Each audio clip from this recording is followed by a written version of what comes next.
Hoje nós vamos conversar sobre a reforma trabalhista com o Dr. Isaac do Carmo, daqui a pouco ele estará aqui conosco. E já estamos aqui nos estúdios, né, com a doutora Amanda Moura, que trabalha com toda a parte psicológica no sentido de estar auxiliando as pessoas a emagrecer.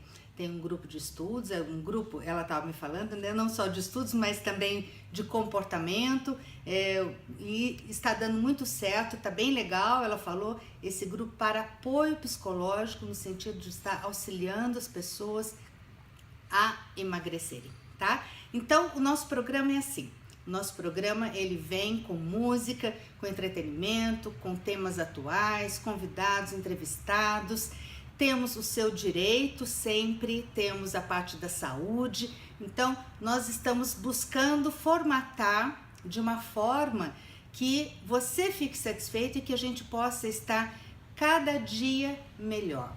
E é por isso que eu quero realmente que vocês participem, deem as suas críticas, as suas sugestões. Isso é importante para a gente estar todo dia um pouquinho melhor. Então, por exemplo, se eu conseguir 1% melhor todo dia, no final do ano, se Deus quiser, nós vamos estar aí 365% melhor. E é por isso então que a gente vai iniciar agora a parte do seu direito.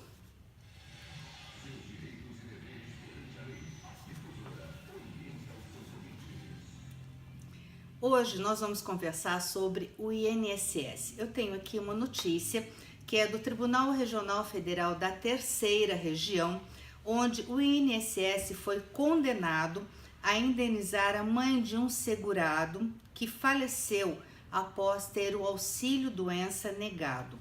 O que aconteceu aqui nesse caso?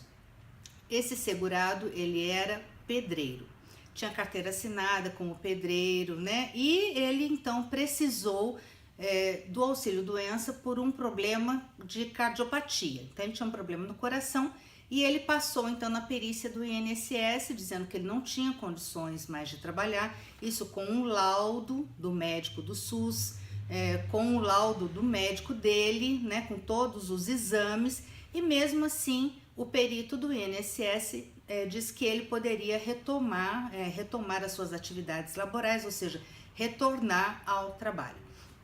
E como ele não podia ficar sem ganhar, ele acabou então retornando ao trabalho, e por conta disso, alguns meses depois, ele acabou falecendo. A mãe então ajuizou uma ação de indenização por danos morais contra o INSS, pedindo uma indenização.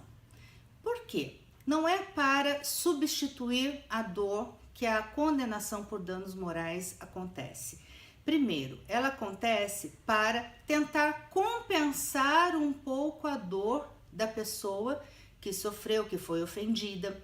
Segundo, ela tem um caráter inibitório para que aquela pessoa, aquela entidade, aquela instituição que ofendeu, que prejudicou, ela não mais se comporte da mesma maneira, porque se doer no bolso, né? Geralmente o bolso é a parte mais sensível de uma empresa ou de uma pessoa, né? Então ela vai começar a se comportar diferente e então inibe outros tipos de situações semelhantes, tá? E também o caráter educativo, para que a sociedade veja o que é que pode acontecer quando uma situação dessa é imposta, tá? E então nós temos aqui as palavras do desembargador que analisou o recurso de apelação que em primeira instância a mãe ganhou, e então o INSS recorreu e foi para o Tribunal Regional Federal da Terceira Região, porque a mãe aqui mora numa cidade aqui do estado de São Paulo, e o Tribunal Regional Federal da Terceira Região, ela abrange o estado de São Paulo e o estado do Mato Grosso do Sul.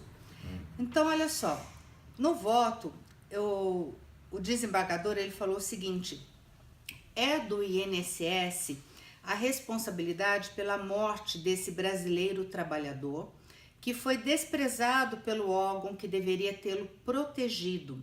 E isso faz saltar aos olhos a responsabilidade civil do INSS em indenizar a autora, mãe daquele que faleceu, do Decujus, pelo dano moral manifesto, consistente na perda de um filho que poderia estar vivo e sob tratamento, não fosse a péssima conduta dos agentes da autarquia, que no caso estabeleceu nítido nexo etiológico que resultou na morte do segurado.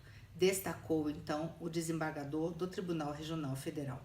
É de salvo o nome do desembargador.